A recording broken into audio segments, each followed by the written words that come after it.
Hey, figured I'd stop real quick and show you white pine.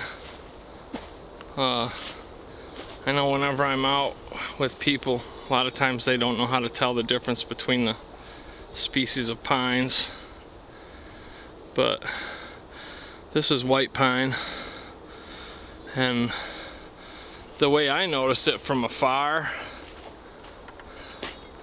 you can see there's a few white pines up in here, but it has a much softer look to it, the needles, and just the way I mean, you can see this pine right here. I'm not sure if that is red pine or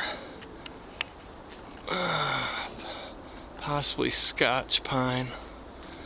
I think those might be Scotch pine. It's hard to, I'm not entirely sure how to tell those apart, but the way you tell red or white pine is the little sets of needles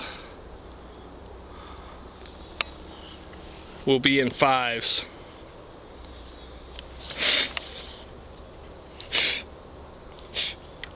Mosquitoes are terrible.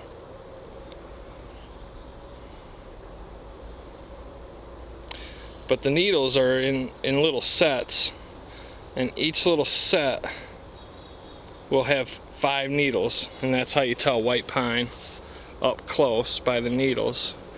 And then from afar, the way I distinguish it is by the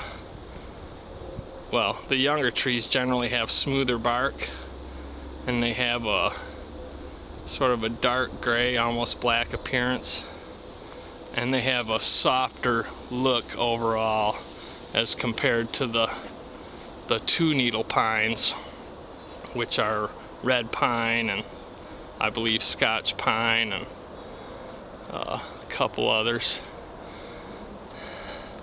My only use at this point for white pine or pine in general is for hunting mushrooms, because certain mushrooms I hunt only grow around white pine, and other mushrooms I hunt only grow around Norway spruce.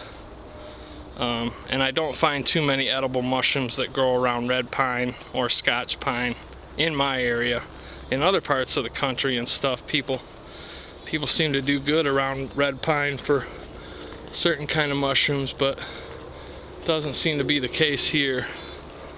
But you can see the white pine is really easy to distinguish because it has that soft look. It looks a lot cleaner than the scruffier red and Scotch pines.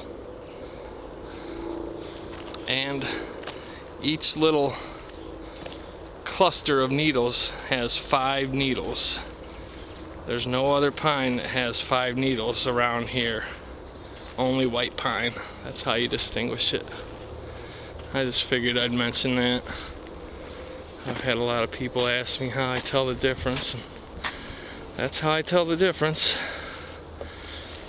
Another good thing that pine is good for, though, and I don't use it too much, but a lot of the bushcraft guys do, is the sap, which is right here. That works really good for starting fires, and you can use it as a glue or a cement to glue things together, or to hold things together. I'm not that experienced in the ways of the bushcrafter, but I have gathered some pine sap and used it for a few different things. I made some primitive fish hooks out of bone, and I used the pine sap mixed with some other ingredients to make basically a cement or a glue to hold the string on, to fasten the different pieces of the fish hook together, and it holds very well. It's kind of like I compare it to hot glue sticks. it pretty much works almost the same way as a hot glue stick would. And you can even use it the same way. I have a little piece that I will use for gluing things in the field if I need to, and all I do is heat it up with a lighter and let the pine sap drip onto what I'm gluing, and then let it set up as it cools down. It works really good. It works just about as good as hot glue does. But anyway, that's about it. I think I'm gonna call it quits for the day. I headed out down this trail for about 2 hours and looking for the staghorn sumac, which I didn't find. Alright, one last quick vid before I get out of here. I spoke in my other video on YouTube that poison ivy can grow on the ground as a ground cover, or it can grow up the side of trees. And the way you tell it growing on the side of trees, I didn't have a video to show that, so I want to show it now. Is you'll see the vine growing up the side of the tree, and it'll be all hairy with little roots coming off of it all over. And hopefully you can see that. This poison ivy is growing up the side of a oak tree. This looks like a white oak. It has rounded lobes on the leaf tips, but that's how you tell poison ivy, even if you can't see the leaves. I mean, here's some poison ivy growing on the ground, leaves of 3, let it be, but there's no hairy stem. And it's really not even a vine, it's just a little plant. But then right next to it is a big thick vine growing way up this tree all the way to the top, I'm pretty sure. And I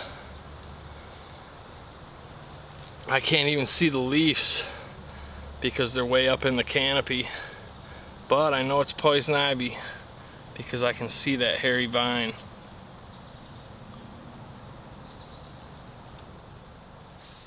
So that's what you want to look out for.